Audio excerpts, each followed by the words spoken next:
Hello, Card Geeks. It is I, Nomah, back with another riveting episode of the Card Geeks with my fellow Card Geek Hoosier. How you doing today, my friend? I am fantastic, buddy. How are you?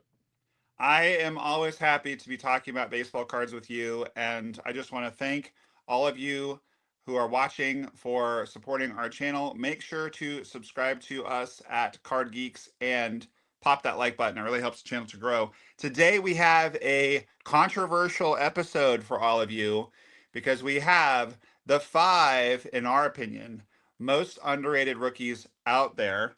Yep. And we are excited to talk about these guys. Now, you're going to see Lawrence Butler on your screen, and we actually changed at the last minute. He got cut from this team because he's been playing for too long.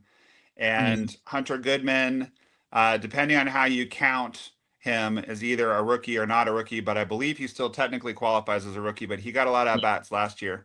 So anyway, if you're watching and not podcasting, you already know what a few of our guys are. And I promise this is not a Homer podcast because, as a lot of you guys know, I love the Rockies, lived in Colorado for a long time. And this is also not an A's Homer cast. But one of the things that we are exploring today is the fact that there's massive, massive, massive bias in the sports card community toward big city clubs. And you can get some sneaky good deals on players who are currently playing for smaller market, less popular teams.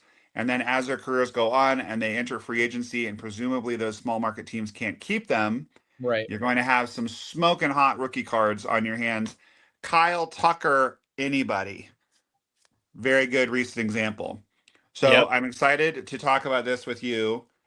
And who would you like to lead off our top five underrated rookies for? And this is, by the way, this is for baseball card investing purposes. So there may be other, in the comments, I can already see it. So, oh, well, so-and-so is a better prospect, better rookie, whatever. What we're talking about is rookie cards whom we think their cards are undervalued relative to their talent and future upside. So lead us off, Hoosh, with whom? Here we go. First, we have the one and only Air Jordan Beck from your Colorado Rockies. So he is 24 years old. And first I want to say that with how prospecting goes and how young these guys start getting scouted, especially international prospects, people write off rookies so fast because of their age, even if they're under 25, 26 years old. 25 for a rookie is old at this point. People want the 21-year-old kid who, played a couple games in AAA. That's what the hype is about. But Jordan Beck is only 24. These stats were taken as of this week, so they're still pretty relative. He's got a .9 WAR. He's got 10 home runs, batting .270. And his WAR is due to he mainly plays first base, if I'm not mistaken. He plays outfield. Okay, so outfield, 10 home runs before the All-Star break, batting .270. He's got an OBP of 327, a slug percentage of 468, and OPS of 794. So right there up in the middle of the pack of the MLB kind of standard of hitting. So Absolutely. definitely an underrated rookie in my opinion. And he might have filled in a little at first when Tolia was down in the minors. Big Mike Tolia is their normal first baseman, but he was having trouble with having the ball actually hit his bat for a while earlier in the season. And so they sent him down to AAA Albuquerque and he figured it out.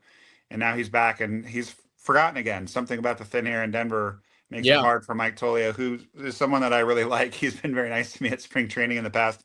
Yeah. But our boy Jordan Beck, just as it so happens, just signed for us at the Nats game. If you guys haven't watched that video on the Nomah's Sports Card platform, please check it out. And by the way, please check out HoosierPulls while you're at it. And obviously I like Jordan Beck. Now, some of you guys might be thinking, well, this is Coors inflated. If he was playing somewhere other than Coors, which by the way, as we're talking about Rockies and A's players, yes, we are aware of the fact that their home parks obviously skew them a little bit. But talent is talent, and young guys figure it out over time. And here's the other thing to remember when it comes to Coors Field. People are always like, oh, they're going to bust as soon as they leave Coors Field, blah, blah, blah. But here's the thing. The thing about Coors Field, there's a very interesting interview that I recently read with Charlie Blackmon that was talking about why he retired at a relatively young age. Apparently, it just beats the tar out of your body to play at Coors Field, which Really? makes perfect sense. Yeah. Sorry that I'm shifting around so much. I'm a nearly 50-year-old man who's played altogether far too much pickleball the last 3 days. And as I'm perfecting my spin serve and torquing my body in ways that it's not accustomed to, things are getting a little funky in Yeah, there. you'll have that. Anyway, but the point is that apparently, yes, it causes you to mash, and it causes, the ball goes further there, the air is thin, big spacious park, blah, blah, blah. However, from something I never realized, even I've been a Rockies fan for so long, is that it's really, really, really hard on your body playing there. So sometimes people have an easier time playing on the road, and they have an easier time when they sign somewhere else because they're not in the thin air anymore. So I don't think that it's like a wash, because if you look at recent Hall of Famers, Todd Helton and Larry Walker, obviously their home road splits, they're Right. better at cores. But I don't think you can just like toss it out altogether either and just be like, oh no, they're only good because of cores. I mean, I could go play at Coors Field and I wouldn't be good. Would you? No, absolutely not. So there's still major league players. There's only so much stock we can put in that. I went 1 for 3 in my church softball league last week. 2 of them being atrocious infield pop flies. So Nice. Coors Field would not help me. Well, maybe at Coors they would reach the bleachers. You never know. Maybe they would reach the edge of the outfield grass, I think. You need some thin air, man. You I got that do. thick, humid air where you live. I know. It's like breathing underwater out here. All right, who's our next victim? I can lead off this one, and then you can elaborate. Also, really quick, Jordan Beck's card prices are so affordable. They're They're stupid though. They're stupid though. He was seen as a good prospect, and then he kind of took him a minute, and then nobody is paying attention. So this is the one that I actually just picked up last week. This is his True Purple Chrome rookie out of $250. And guess how much I paid for that card? $5. I paid $5 for it. Nice, dude. That's a score. With free shipping. And dude, that's crazy. And just a tip for you guys, if you're like, I'm not a Rockies fan. I just like watching these young guys who could turn into stars. Yeah. But like for investment purposes, if you're going to pick up a card of someone and it's cheap, I picked up his True Purple, which is also a color match. He's in his City Connect uniform, which is really sweet. He's just got a great looking rookie card.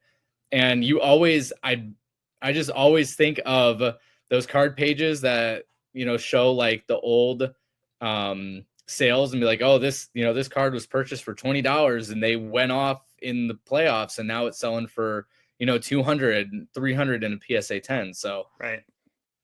Yeah. And I mean, I don't know if Chris Bryant has got compromising information on Dick Monfort or something. I mean, there's very little that explains the Chris Bryant signing, but the Rockies haven't signed or extended anybody of note other than Chris Bryant. I mean, obviously they extended Nolan Arenado, but then they ruined the relationship with him to where he more or less demanded a trade. So none of these young guys are going to get signed long-term by the Rockies, nor the A's for that matter, although the A's might have a little more money to spend once they go to Vegas. But what you want to kind of target if you're thinking about a 3 to 5 year kind of buy and hold situation, you see someone who's a good rookie. O'Neal Cruz is another good example of this. Like O'Neal Cruz really kind of scuffled at first, and then he started getting good, and he still plays for a small market team. Like everyone loves Paul Skeens, but people are not paying as much attention to O'Neal Cruz as they were. Right. So you're just looking for these guys that over time are going to improve. I mean, keep in mind, most people have their peak season at age 28, and that's 4 more years for Jordan Beck to figure things out. So again, we're just offering our thoughts and opinions, and we do want you guys to let us know in the comments anyone that you think we missed. But to get that card for $5, a color match rookie chrome card for someone who's so talented and has such a long career ahead of them, presumably, it's a crazy good bargain. And people are just not paying attention to these guys right now. Definitely. Which you can lead us into our next underrated rookie, and that is going to be Yes. Friend of the channel, Nick Curtz. The big I Curtz. promise, I promise the big Curtz. Promise I'm not just going to sit around here showing autographs all day, but I do have my Nick I'm good Curtz with that. ball That's here sweet. handy. So at spring training, I actually mistook him for Jacob Wilson. They kind of got the same like face structure, but Nick Yeah, Curtz is like a giant. I know. They have a similar vibe, but Yeah. I was trying to get my Jacob Wilson card signed, and I called him. I called Nick Kurtz, Mr. Wilson, and he was not Mr. Wilson, but he was signing autographs, and I quickly figured out it was Nick Kurtz. Got that ball signed. I've also pulled his Bowman Chrome auto last year. I think it was to 250. I think it was the blue, but maybe I don't remember. Yeah. Anyway, so I've been following Nick Kurtz. I've got him on my fantasy team. Complete side tangent. Would you guys, if you had a hole at shortstop on your fantasy team and if you had too many first basemen, would you trade Nick Kurtz and Bryce Harper for Gunnar Henderson? Because I just did that. I Mm, figure Kurtz is young. They're going to make adjustments to him. I figure Harper is old. He's already been on the DL this year. I'm kind of like, I think that Gunnar Henderson's going to have a better second half, and I need help at shortstop. So I went ahead and did that. I got Corbin Carroll coming off the DL. I just needed space in my utility slot. I figure, I figure like if Kurtz and Harper are both like a 7.5, that makes 15. And if Gunner is a 9, but then if you take whomever is a replacement player at util that's currently on my bench, I feel like it's a net gain. But yeah. anyway, I did just trade the big Kurtz off my fantasy team. But let's talk about him. So the point is, this is someone I'm very partial to. Um, he's got a WAR of 0.5. He's hit 12 bombs already. He's only hitting 241. He's got some holes in his swing, which Mhm. the major league pitchers are finding. The minor league pitchers couldn't find it, which tells me that the holes are not really that big because I Right. think a huge hole can be exploited by any professional pitcher, and the smaller holes only the major leaguers are going to get a hold of. But anyway, OBP 311, slugging 49, OPS 800. Very impressive. He's a big boy. He's very talented. He's got a great eye, great approach at the plate. Like I said, kind of a little bit of a big swing. That's how he gets that power. Yeah. But I think that he's going to have some ups and downs this year, maybe even next year. And then I think you can pencil him in from age 24 to probably age 31, 32, perennial all-star. He's an absolute beast. Now, people are certainly aware of him. He was a first round Right. pick. Right. But because he plays for the Sacramento Athletics, he's not getting the kind of love. Can you guys imagine? Like Jason Dominguez's cards were so hot and they're still warm, and he Right. hasn't really done enough to merit it. Same with Anthony Volpe. You know, if this guy played for the Yankees or the Red Sox, forget it. I mean, or the Cubs, your Cubs, Yeah. forget it. His cards would be out of the reach of most people. But you can get some decent Nick Kurtz rookie cards and even some first Bowmans for not too much. And I think that he is probably, of the 5 guys that we've got here, he's probably the one whose cards are the most expensive. But uh, I think there's plenty of room for them to go up over time, especially if once he hits free agency, he signs somewhere else. He's terribly young. He's only 22. So, Yeah. he's going to hit free agency at a nice young age. So I think Nick Kurtz is a really good bet for a long-term investment. Now, do you think that they're gonna put him in 2025 update or hold him out for 26 Series 1? I don't know how they could leave him out given that he's been up this whole time, but at the same time, I don't know how much flex they have, like, and at what point they set the print run. I don't know if they do that Right. all the way back in Series 1. They know what they're going to do all the way through update or not. So maybe we have to wait a year, and maybe we end up with one of those rookie cup cards that's also a rookie card, which I always Yeah. thought those looked kind of cool. Those are sweet. Adley had one of those a couple years back. Um, so it's hard to say. Yeah. I'm excited for update. I think that update's going to be a lot more exciting than Series 2. Yeah. Oh, Series 2 is such a Yeah. dog. It's such a dog. It's terrible. Although cousin Chris did just pull a Roki Sasaki gold 90 style to 50 the other day, Yeah. or his son Calvin did actually. So hello, Calvin and Chris, if you're watching. But yeah, that's just a awesome card. And baseball cards are baseball cards. They're fun, but I don't know. Like I'm sort of over it. I'm sort of over it. I'll Yeah. be honest. Feel that. All right. Now batting in the number 3 spot is going to be my Hunter boy Hunter Goodman. Goodman. Tell us all about Hunter Goodman. All right, so he's a little bit older, which now this list is not in order like 5 to 1. This is more of just our take on undervalued rookies. But Hunter Goodman is 25 years old. He is having an amazing year. He's got a 1.8 WAR, 16 home runs. He's batting 286, which is just incredible. His OBP is 332, slugging is 525, and OPS is 858. So he is an Smoking. absolute dog. And Yeah. I haven't heard anything about him. I haven't heard anybody talking about Hunter Goodman. I Yep. really haven't seen anything within the hobby talking No. about his cards or really anything. And that's like you said, that's what sucks so bad about smaller market teams is they have Yep. guys who are so talented and they're so good and they're just getting overlooked Yep. when, like you said, guys, like nothing against Anthony Volpe, but he hasn't played up to his potential. And I've No. seen a lot of people in New York they're kind of done with him at this point. They kind of want to move on, Yep. um, to the next big thing. So, I feel bad for teams like Colorado and specifically the Athletics, because they just kind of get lost in the sauce.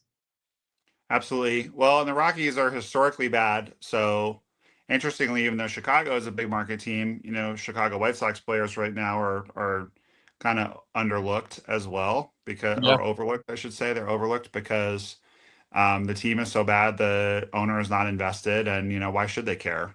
Yeah. And it's the same with the Rockies. Like Dick Monfort is one of, if not the worst owner in baseball. Like he gives Artie Moreno a run for his money. I mean, how you blow it with Nolan Arenado and then sign Chris Bryant to the deal that he got is just beyond me. Right. But I do bleed purple, and I'm just very loyal to the Rockies because of having lived there for so long.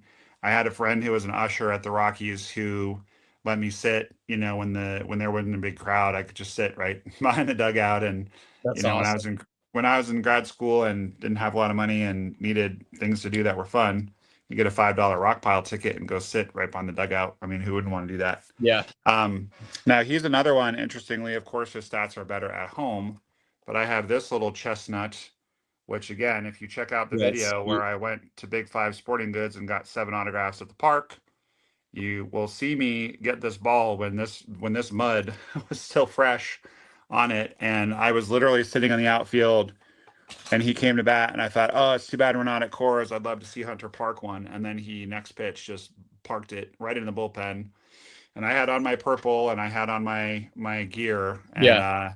made myself known to the coaches out there and ended up with that ball, which is pretty That's awesome. awesome. He's also starting on my fantasy team. I traded Adley because I didn't really need Adley once I picked up Hunter Goodman. Yeah. Hunter Goodman is playing almost every day. Today is Sunday, July 6th, when we're recording this. He's actually off today, but that's very rare. He usually will DH. Warren Schaefer will usually DH him when he's not catching.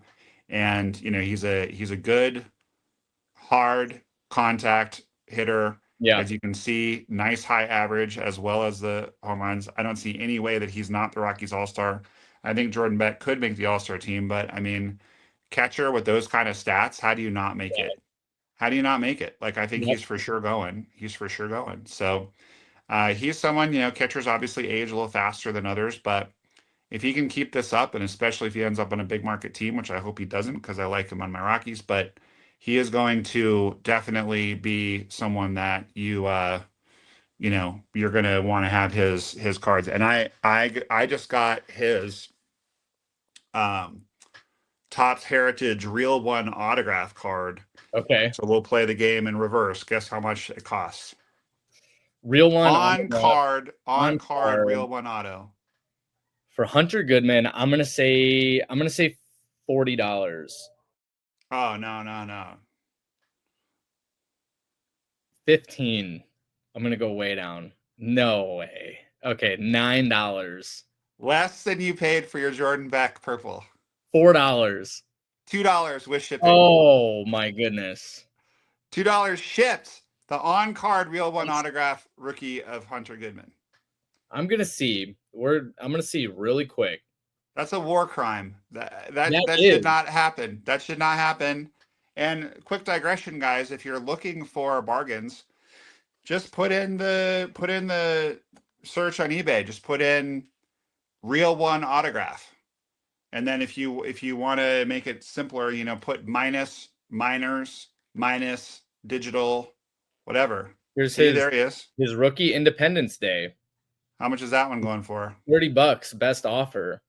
And it's probably been sitting on there for a while. So see, that's crazy. That's crazy. One of the best parallels, in my opinion, one of the most rare parallels, and you can pick it up for the price of a blaster box.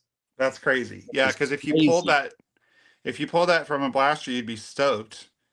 You can get not just get it? Yeah, his Topps Chrome on-card rookie autograph. He's got a beautiful signature too. He does. $20 best offer.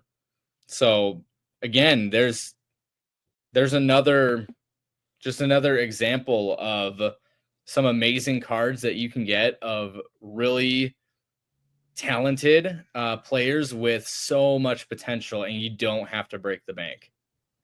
I'm finding one on auction for 25 starting bid. The Independence Day one. You can't. Is that the one you're seeing? I found one on Buy It Now. Look at that, $24.99. Yeah, I see that one, $24.99. That's insane. There's another Chrome rookie auto here for $17, which is just, if you guys want to take a low risk, investment. Like I say, I don't invest in cards to make me life-changing money or anything like that. I do it just to support the hobby, my box buying and rips and stuff like that. So, if there's ways to make money through the hobby, to support your box breaks and rips, then yeah, I'm all for it. Yeah, and we're not advising you guys to buy or not buy any of these people. The opinions expressed herein are purely those of the Card Geeks and should not be taken as any kind of investing advice. Please consult your financial planner. But we're just saying, if you can buy a distressed asset, just distressed assets are not always distressed because there's anything wrong with the asset. It could just be that it's an overlooked asset. Definitely. So why not grab some of these? All right. So Hunter, we love Hunter.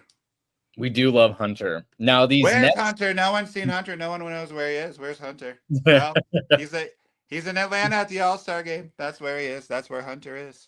If you're looking for him, that's where to find him.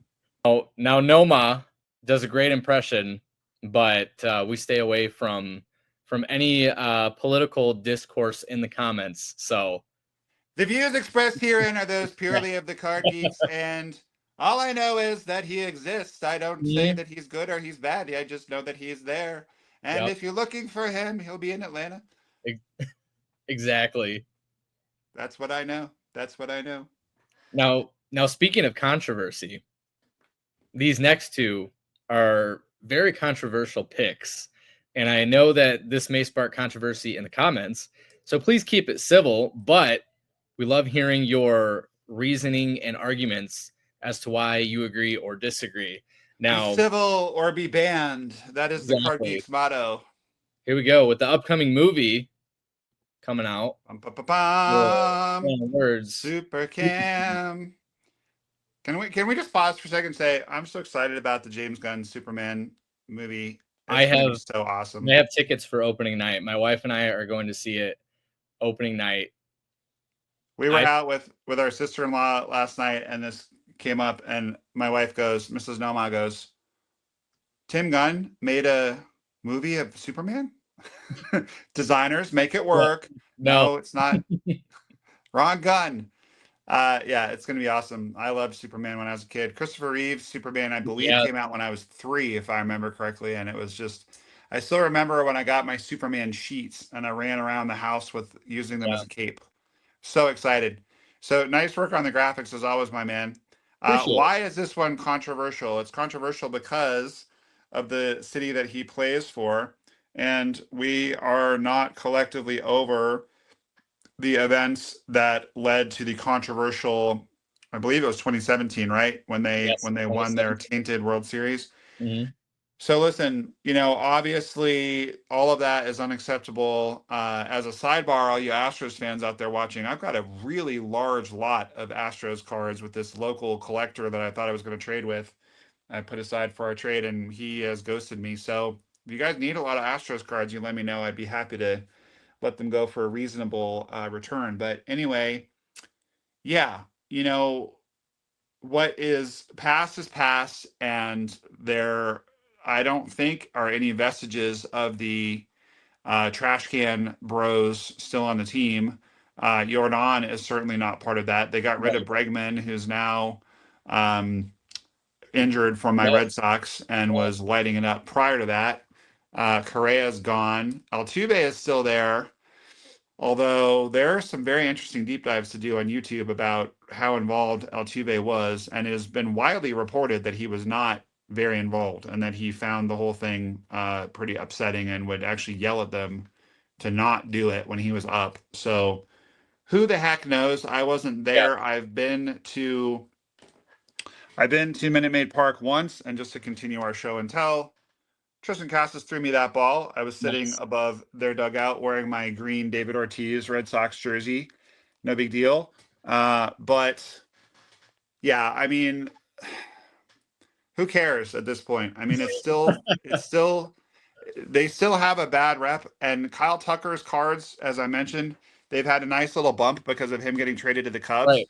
But I mean, Kyle Tucker's been a top 5 hitter in baseball for the last couple years Hmm. and so underappreciated. I wish his card values would jack up because I have a 2019 Real One autograph of him that I pulled, and it's not nearly as valuable as it should be. It's like Right. kind of wild that like Vladdy, his autograph from that same set is worth way more, but Kyle Right. Tucker arguably has had a much better career.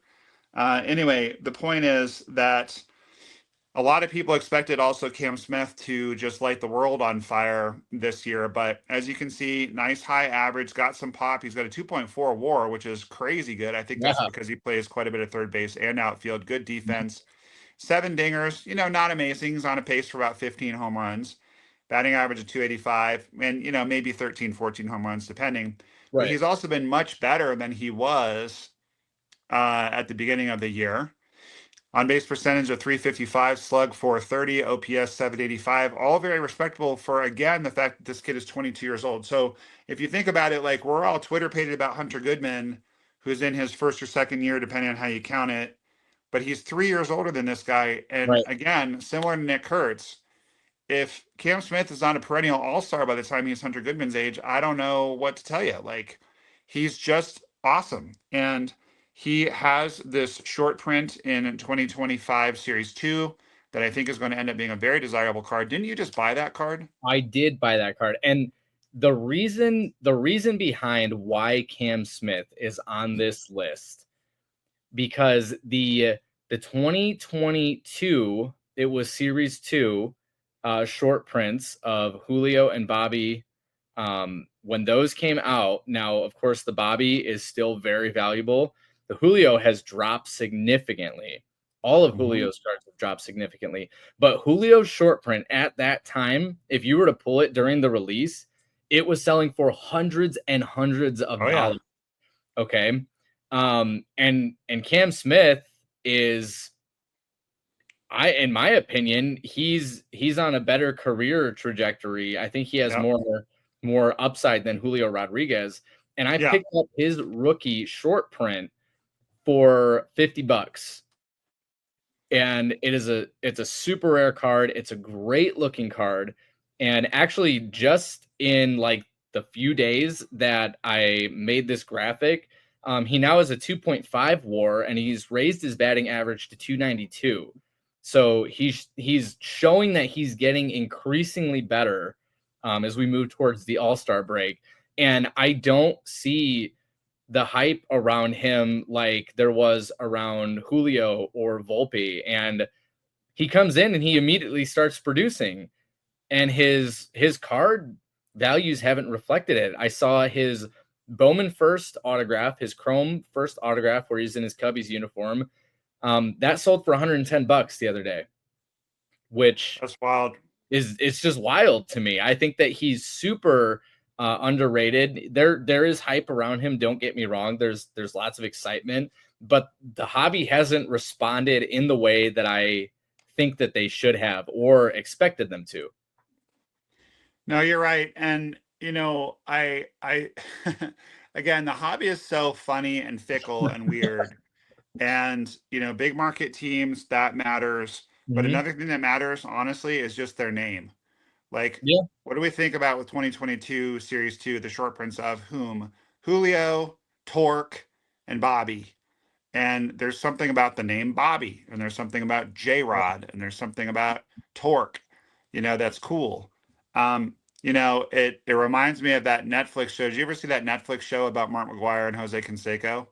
When I it's don't worth think I ever saw that one.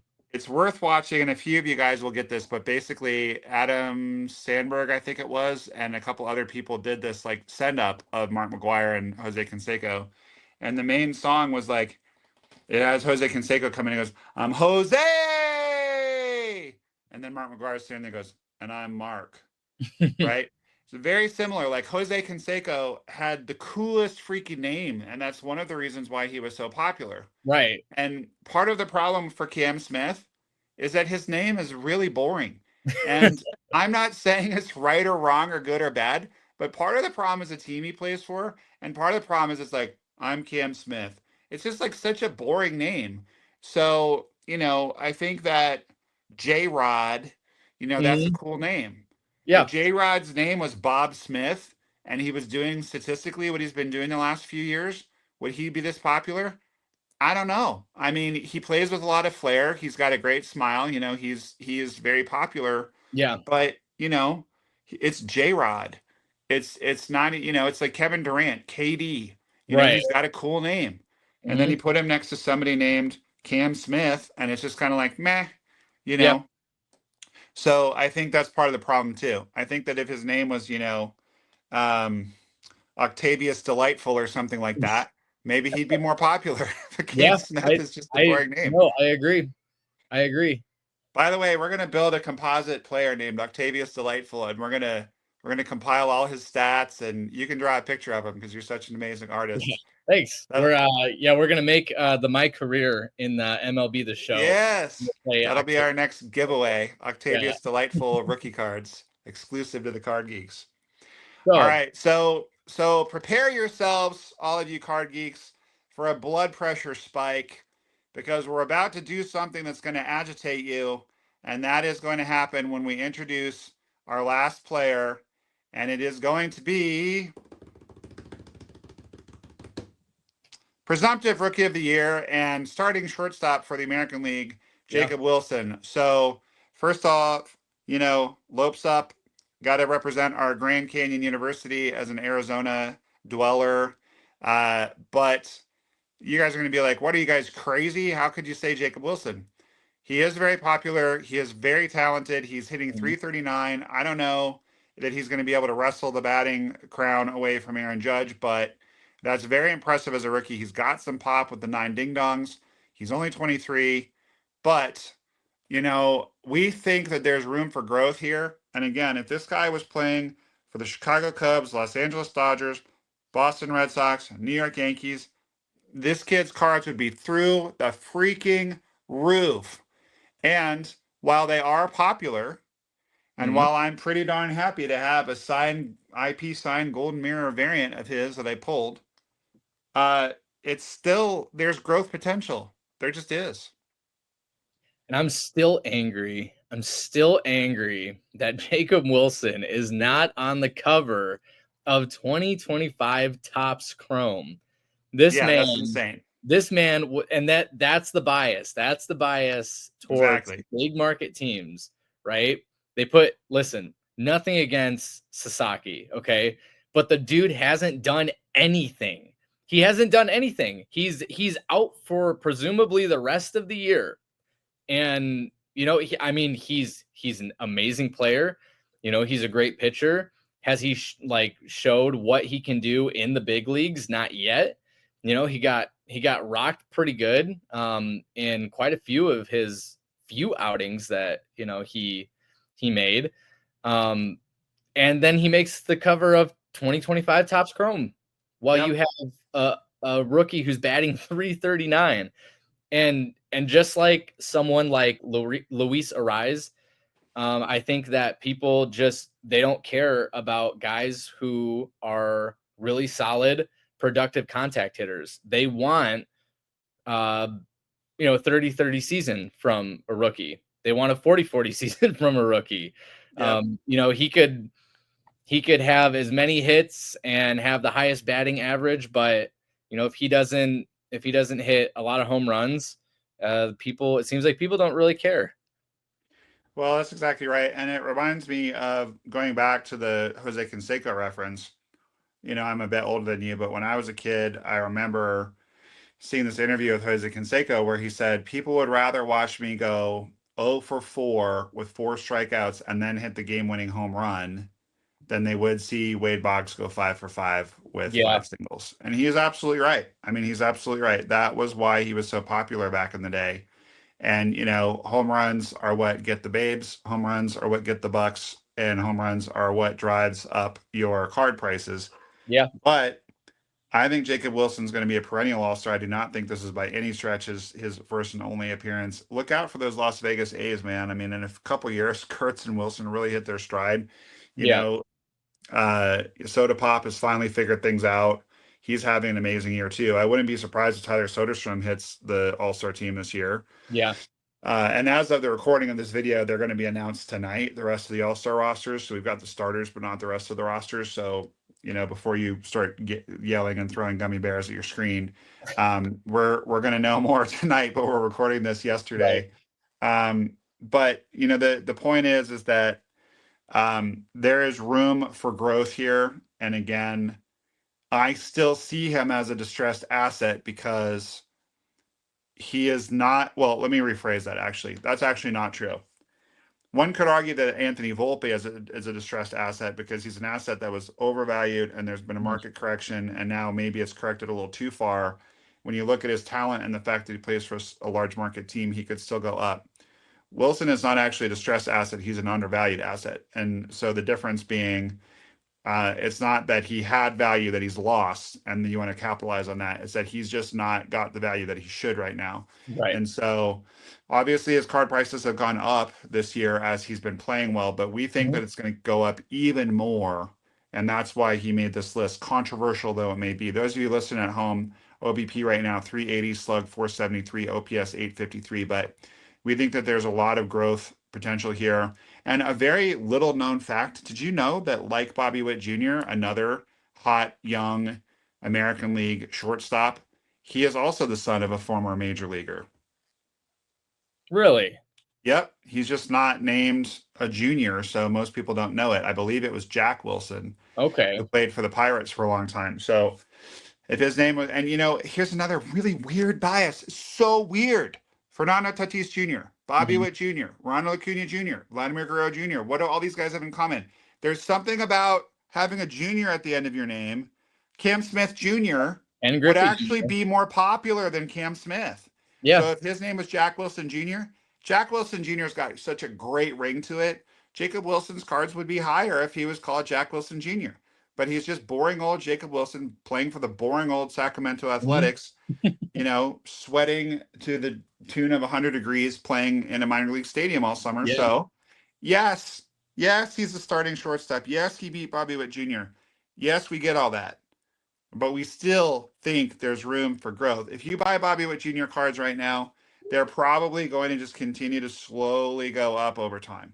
Yeah. But we think there's a hockey stick happening with Jacob Wilson's card values, and we're only about midway through it. So there's going to be more.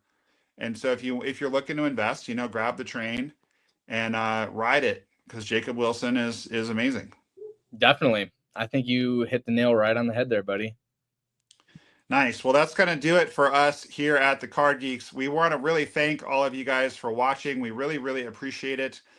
Please let us know in the comments if you agree, disagree, etc. But also give us some feedback, because right now what we're doing is we're posting most of our episodes on the Card Geeks channel. And then if we have a product preview, we Yep. also post them on our channels. But the problem with that is some of you are subscribed to all three. So I know you're seeing them in triplicate in your feed, which is not optimal. So let us know what you guys think is the best way to do it. If we should just stop posting on our channels altogether, if we should only post on our channels and not bother with the Card Geeks channel.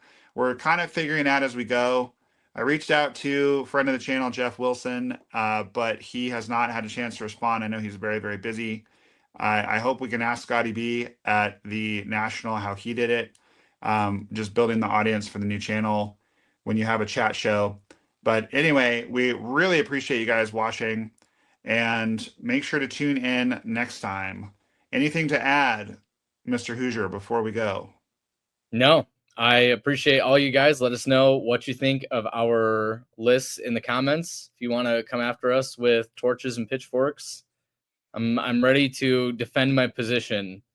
So Well, I'm not, because I'm old and not a retired Marine, but you are young and you have Semper Fidelis all over you, and I would not want to mess with you. So maybe challenge my opinions, but maybe leave Hoosiers alone. He appears nice, but he's tough as nails, folks. And just as an aside, in case you missed the last episode, I want to give you one more shout out. Our boy Hoosier just graduated, finished college. I know he looks a little long in the tooth for that, but you guys have to keep in mind he was in the service for a long time, and he also just got into graduate school. So, super proud of you, man, and excited for you. The future is appreciate it, bright buddy. for the Hoosier family. Yeah, super excited. Awesome stuff. All right, guys. Well, we hope that you'll tune in next time, and until then, Keep keep on on ripping. ripping. We'll see Thanks, you guys. next time.